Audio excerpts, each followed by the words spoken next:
N'aie pas l'air si pathétique, Anna. La voix de ma mère a percé le doux bourdonnement de la cheminée. Nous étions assis dans la salle à manger du chalet d'hiver de ma famille à Aspen. Des verres en cristal scintillaient sous le lustre, et une odeur de pain coûteux emplissait l'air. Mon grand-père, Arthur, venait de distribuer 3 enveloppes. Dans la mienne se trouvait un chèque de 20 000 $. Avant même que je puisse réaliser le montant, ma mère, Patricia, me l'a arraché des mains. Elle a ri, d'un rire sec et cassant qui m'a tordu l'estomac. « Oh, papa, arrête ça » a-t-elle dit en agitant le chèque comme si c'était un déchet. « Tu sais bien qu'ils proviennent de ton ancien compte clôturé. Ne leur donne pas de faux espoirs. » Mon frère Jacob n'a pas hésité. Il a mis son chèque en boule et l'a jeté dans le feu crépitant. « Bonne blague, grand-père » a-t-il ricané. Toujours le mot pour rire. Ma sœur Madison a gloussé et a fait de même. Je suis resté figé. J'ai regardé Arthur. Il tremblait, paraissant frêle dans son fauteuil surdimensionné. Mais alors, pendant une fraction de seconde, je l'ai vu. Un petit clin d'œil, presque imperceptible. Je n'ai pas dit un mot. J'ai repris le chèque sur la table où ma mère l'avait jeté, je l'ai plié soigneusement et l'ai glissé dans ma poche. Mon visage était impassible, mais mon cœur martelait contre mes côtes. Laissez un commentaire et dites-moi. Avez-vous déjà été la seule personne dans une pièce à connaître la vérité, mais à devoir garder le silence pour survivre? Je veux entendre votre histoire. Je n'ai pas dormi cette nuit-là. J'ai posé le chèque sur ma table de chevet et l'ai fixé jusqu'à ce que le soleil se lève sur les montagnes, peignant la neige d'un violet contusionné. À 9 h du matin, pile, je suis entré dans l'agence bancaire locale. Je n'ai pas fait la queue. Je suis allé directement voir la guichetière, une femme nommée Brenda, qui avait l'air d'avoir tout vu, et j'ai glissé le papier sur le comptoir en marbre. Je dois vérifier ceci, ai-je dit. Ma voix était stable, mais mes mains étaient froides. Brenda a ajusté ses lunettes. Elle a tapé. Elle a plissé les yeux devant l'écran. Puis elle a tapé de nouveau. Je retenais mon souffle, attendant le rire, attendant qu'elle me dise que c'était un accessoire, une blague, un bout de papier dont ma mère avait raison de se moquer. Il est valide, a dit Brenda, le tamponnant sans ciller. Les fonds sont disponibles immédiatement. Voulez-vous un reçu? J'ai fixé le petit bout de papier qu'elle m'a tendu. Solde actuel, 20 412 $. Les 412 $ étaient à moi, les miettes que j'avais économisées de mes contrats en freelance. Les 20 000 $ étaient à Arthur. C'était réel. Je suis resté assise dans ma voiture sur le parking et j'ai simplement regardé le reçu. Pour eux, ce n'était pas une somme qui changeait la vie. Mes parents dépensaient ça en vin lors d'un bon mois. Mais pour moi, c'était de l'oxygène, et c'était une preuve. Il faut comprendre les calculs de ma famille pour comprendre pourquoi cela faisait si mal. Dans la maison des Fletcher, l'argent n'était pas une monnaie. C'était une arme. J'ai grandi en entendant que nous étions à l'aise. Mais chaque fois que j'avais besoin de quelque chose, un ordinateur portable pour l'école de design, un tuteur pour le calcul, le puits était à sec. Je me souviens très bien, il y a 2 ans, je vivais dans un appartement en sous-sol à Denver qui sentait la terre humide et la litière pour chat. Je mangeais des nouilles instantanées pour dîner 5 soirs par semaine parce que je devais payer mes propres licences Adobe Creative Suite pour maintenir mon entreprise de freelance à flot. J'ai demandé à mon père, Gregory, un petit prêt, juste 2 000 $, pour mettre à niveau ma carte graphique afin de pouvoir faire des rendus de modèles 3D plus rapidement. Il m'a regardé par-dessus ses lunettes sans monture et a soupiré. Anna, nous ne pouvons pas simplement distribuer de l'argent. Tu dois apprendre la valeur d'un $. Si tu ne peux pas financer ton petit passe-temps artistique, peut-être devrais-tu trouver un vrai travail. 2 jours plus tard. Mon frère Jacob est arrivé dans l'allée au volant d'une Range Rover flambant neuve. 80 000 $. Il n'avait pas de travail. Il avait un concept d'incubateur technologique qui n'a jamais vu le jour. Quand j'ai interrogé ma mère à ce sujet, elle m'a repoussé d'un geste de la main. C'est pour son image, Anna. Jacob doit avoir l'air de réussir pour attirer les investisseurs. C'est un investissement. Tu ne comprendrais pas. Tu n'as pas l'esprit d'entreprise. Cette phrase, tu n'as pas l'esprit d'entreprise, était leur cage préférée. Ils l'utilisaient pour tout justifier. Ils m'ont dit qu'ils géraient le fonds en fiducie de ma grand-mère, 680 000 $ qui m'étaient spécifiquement destinés dans une fiducie esthétique protégée, parce que j'étais trop créative pour gérer un patrimoine. Ils disaient qu'ils me protégeaient de l'inflation. Assise dans cette voiture gelée, en regardant le bordereau de dépôt, les pièces du puzzle se sont assemblées. La Range Rover, les vacances constantes, les investissements dans les startups ratés de Jacob. Ce n'était pas l'argent de la famille, c'était mon argent. Ils ne me protégeaient pas de l'inflation. Ils protégeaient leur style de vie de ma propriété. J'ai regardé le reçu une dernière fois. Je n'ai pas ressenti le soulagement que j'attendais. J'ai ressenti une clarté froide et tranchante. Ils pensaient que j'étais juste une artiste, quelqu'un qui colorie à l'intérieur des lignes. Ils avaient oublié que mon travail ne consiste pas seulement à rendre les choses jolies. Mon travail est de remarquer quand un pixel est mal placé. Mon travail est de voir la structure derrière la façade. Et pour la première fois de ma vie, je ne les regardais pas comme mes parents. Je les regardais comme un défaut de conception, et j'allais le corriger. J'ai conduit directement au domaine d'Arthur. Ce n'était pas le chalet principal où la famille séjournait. C'était sa résidence privée, une plus petite maison en pierre en retrait dans les bois, le seul endroit que ma mère visitait rarement parce qu'elle disait que ça sentait les vieux livres et les poils de chien. La porte n'était pas verrouillée. Je l'ai trouvé dans son bureau, assis près de la fenêtre, regardant la neige tomber. Il ne semblait plus frêle maintenant. Il ressemblait à un homme qui avait attendu. « Tu es allé à la banque » a-t-il dit. Il ne s'est pas retourné. Il a été encaissé, ai-je répondu, debout dans l'embrasure de la porte. 20 000 $. Pourquoi? Arthur a tourné sa chaise. Ses yeux étaient vifs, bleus et perçants, dépouillés de la confusion brumeuse qu'il affichait en présence de mes parents. Parce que j'avais besoin de savoir si quelqu'un dans cette famille avait encore une colonne vertébrale. Jacob a brûlé la sienne. Madison a brûlé la sienne. Tu as gardé la tienne. Il a fait un geste vers la chaise en face de lui. Assieds-toi, Anna. Nous n'avons pas beaucoup de temps avant qu'il ne réalise que tu es parti. Je me suis assise. Le fonds en fiducie, ai-je dit. Il a disparu, n'est-ce pas? Arthur a soupiré. Un son lourd qui a semblé vibrer dans sa poitrine. Je le soupçonne. Ta grand-mère t'a laissé cet argent. 680 000 $. Il était censé être versé à tes 25 ans. Grégory m'a dit que tu l'avais reporté.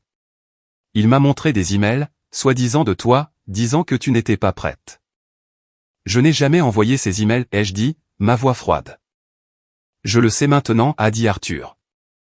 Mais j'ai besoin de preuves. Je suis vieux, Anna. Mais je ne suis pas mort.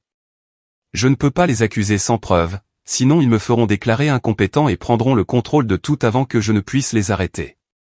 Ils parlent déjà de procuration. Mon téléphone a vibré. C'était un texto de Patricia. Où es-tu? Jacob a besoin de ce logo pour sa présentation avant midi. Ne sois pas égoïste. J'ai montré l'écran à Arthur. Il l'a lu et a ricané. Égoïste. C'est leur mot préféré pour toi, n'est-ce pas? Si je ne le fais pas, ils me couperont les vivres, ai-je dit. Ils paient ma facture de téléphone. Ils sont co-signataires de mon bail.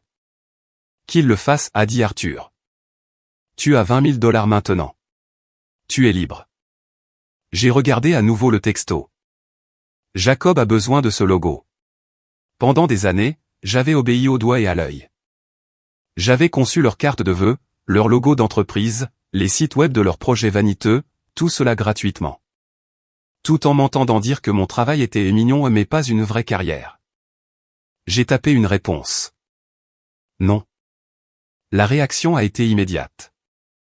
3 points qui dansaient avec colère. Puis, excuse-moi, à qui crois-tu parler? Espèce de petite garce ingrate. Nous te mettons un toit sur la tête. Nous te nourrissons. Tu fais ça. Ou ne te donne pas la peine de venir dîner. J'ai ressenti une étrange sensation dans ma poitrine. Ce n'était pas de la peur. Ce n'était pas de la culpabilité. C'était la sensation d'un lourd manteau glissant de mes épaules. J'ai besoin que tu fasses quelque chose pour moi, a dit Arthur en se penchant en avant. Je vais organiser une réunion. Je vais leur dire que je veux transférer le domaine de manière anticipée. Mais j'ai d'abord besoin d'un audit financier en règle du fonds en fiducie. J'ai besoin que tu sois là. Ils mentiront, ai-je dit. Ils falsifieront les documents. Je sais, a dit Arthur, un sourire sinistre effleurant ses lèvres. Et c'est exactement ce sur quoi nous comptons. Il n'a pas expliqué davantage, mais j'ai compris. Il ne me demandait pas de les combattre. Il me demandait de les regarder se pendre eux-mêmes. J'ai regardé mon téléphone une dernière fois. Un barrage d'insultes de ma mère. Inutile, paresseuse, fardeau. J'ai éteint le téléphone et j'ai regardé mon grand-père. Le piège était simple. Et c'est pourquoi il était parfait. Arthur s'est assis à son bureau, a pris le téléphone et a appelé mon père. Il l'a mis sur haut-parleur pour que je puisse entendre chaque mot. Grégory, a dit Arthur, sa voix tremblant juste assez pour vendre la performance d'un homme perdant pied. J'ai réfléchi. Je ne sais pas combien de temps il me reste. Je veux vous transférer le domaine, à toi et à Patricia, dès maintenant. Évitez les frais de succession. Je pouvais pratiquement entendre mon père saliver à travers le haut-parleur. Papa, c'est très sage. Nous pouvons passer tout de suite pour signer les papiers. Pas encore, a interrompu Arthur. Mon avocat, Monsieur Sterling, insiste d'abord sur un audit en règle. Juste une formalité. Apportez les relevés financiers du fonds en fiducie d'Anna à son bureau demain à midi, juste pour montrer que tout a été géré correctement. Une fois qu'il aura donné son accord, les 20 millions sont à vous. Il y a eu une pause. Un silence si épais qu'on aurait pu s'étouffer. Bien sûr, a balbutié Grégory. Nous avons tous les dossiers. Nous y serons. Arthur a raccroché et m'a regardé. Maintenant, nous attendons. Je n'ai pas attendu sans rien faire. J'ai ouvert mon ordinateur portable. Voyez-vous, pendant la dernière décennie, j'étais le support technique désigné de la famille Fletcher. J'ai configuré leur iPhone, leur Wi-Fi et leur stockage en nuage. Ils ne changeaient jamais les mots de passe parce qu'ils ne pouvaient pas se donner la peine d'en retenir de nouveaux. Ils me considéraient comme le personnel de service, et on ne cache pas les choses au personnel parce qu'on ne pense pas que le personnel est assez intelligent pour comprendre ce qui le regarde. Je me suis connecté au compte cloud de la famille. C'est resté calme pendant 1 heure, puis la panique numérique a commencé. J'ai regardé les notifications de synchronisation de fichiers apparaître sur mon écran en temps réel. C'était comme observer une scène de crime en train d'être mise en scène depuis un satellite. Téléchargement modèle-relevé-chase.jpg. Téléchargement brouillon un fond fiducie.docs. Téléchargement brouillon V2 fond fiducie.pdf. Mes parents s'agitaient. Ils n'avaient pas les dossiers parce que l'argent n'existait pas. Alors, ils faisaient la seule chose qu'ils savaient faire. Ils fabriquaient une réalité qui leur convenait. À 23h45, un dernier fichier est apparu. Relevé-fond-fiducie-final.pdf. Je l'ai téléchargé. Je l'ai ouvert. Pour une personne normale, il semblait parfait. Il avait le logo de la Chase Bank, la bonne adresse, la mise en page d'aspect officiel. Il affichait un solde de $680 000. Il avait l'air légitime, mais je ne suis pas une personne normale. Je suis graphiste. Je passe 12 heures par jour à regarder la typographie et les systèmes de grille. Pour moi, un document n'est pas seulement des mots sur une page. C'est une construction mathématique. J'ai ouvert le PDF dans Illustrator et j'ai zoomé. 300%. 600%. 800%. Et voilà. L'arrogance de l'amateur. C'est ce que les psychologues appellent l'effet Dunning-Kruger. Quand les personnes incompétentes sont trop incompétentes pour réaliser à quel point elles sont incompétentes. Mes parents pensaient que le graphisme consistait juste à dessiner des images sur un ordinateur. Ils ne respectaient pas la discipline. Donc ils n'en connaissaient pas les règles. Ils avaient utilisé la mauvaise police de caractère. La Chase Bank utilise une police propriétaire, un poids spécifique de San Francisco ou d'Helvetica selon l'année. Les chiffres sur ce relevé, en particulier la section du solde, étaient en Arial. J'ai activé la grille en superposition. L'alignement était mauvais. Le 6 de 600 000 flottait 3 pixels plus haut que le signe $. Le crénage, l'espace entre les caractères, était inégal. C'était un travail de copier-coller. Ils avaient pris une capture d'écran d'un vrai relevé, effacé le petit nombre et tapé un grand nombre par-dessus en utilisant une police système par défaut. C'était bâclé. C'était insultant, et c'était exactement ce dont nous avions besoin.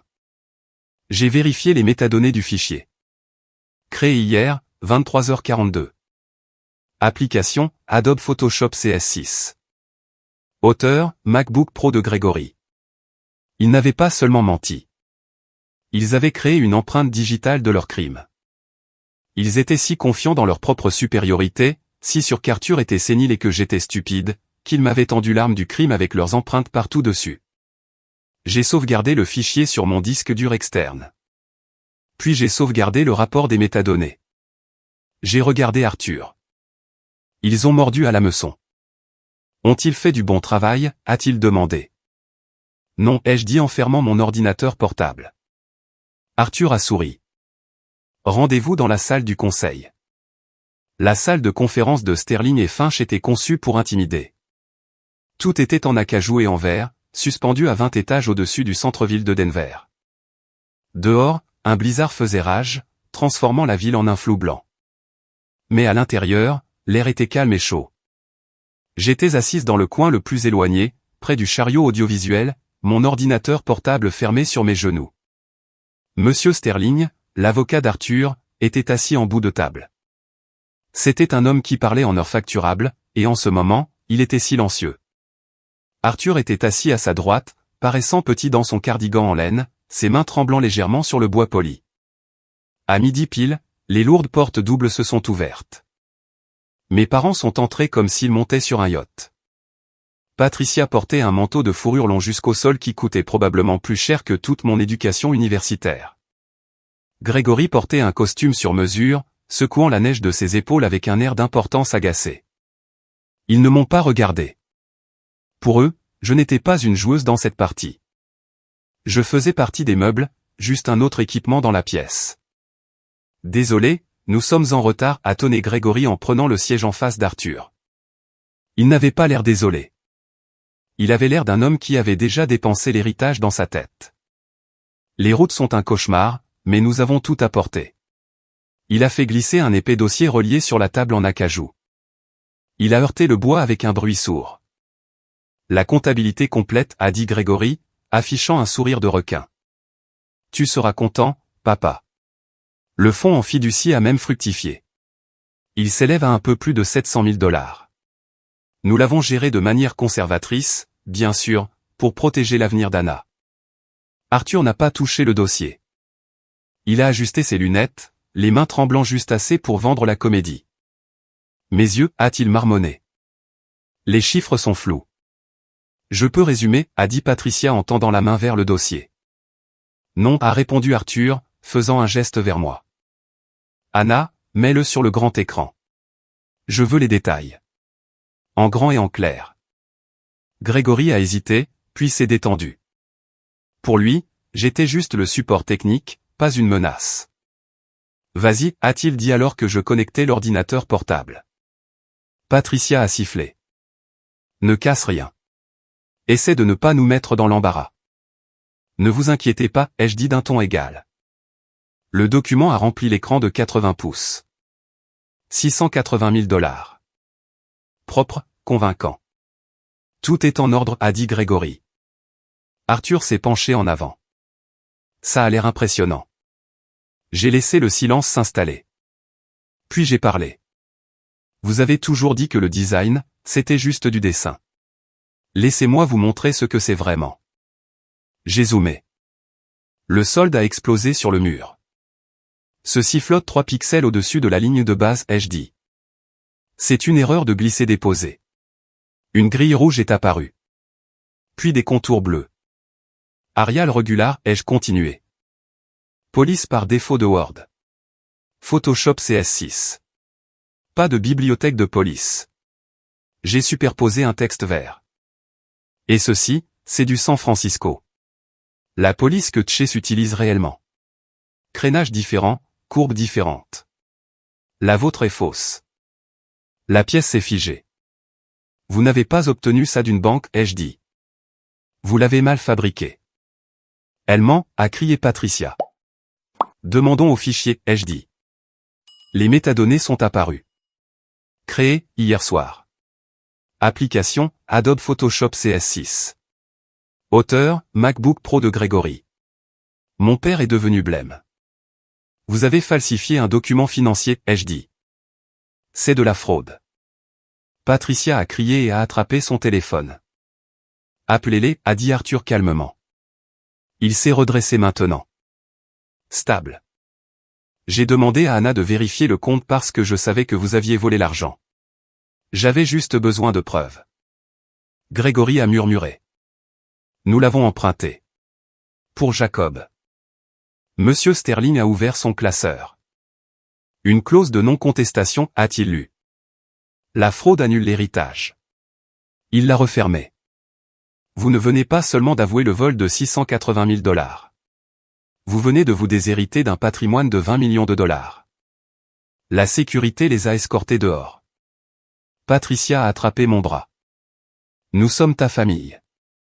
Non, ai-je dit tranquillement. Je ne suis que l'aide de service, et l'aide de service vient de démissionner. Plus tard, Arthur a posé une main sur mon épaule. Tu es en deuil, a-t-il dit. La lucidité coûte cher. Elle te coûte tes illusions. Il avait raison. 6 mois plus tard, le chalet a été vendu. L'argent a été remboursé. J'ai lancé ma propre entreprise, spécialisée dans l'analyse de documents forensiques. Arthur et moi avons passé Noël à Hawaï. Ma mère a appelé la semaine dernière. J'ai mis le téléphone en silencieux et je suis retourné travailler. La compétence n'est pas bruyante, mais elle met un terme définitif aux choses.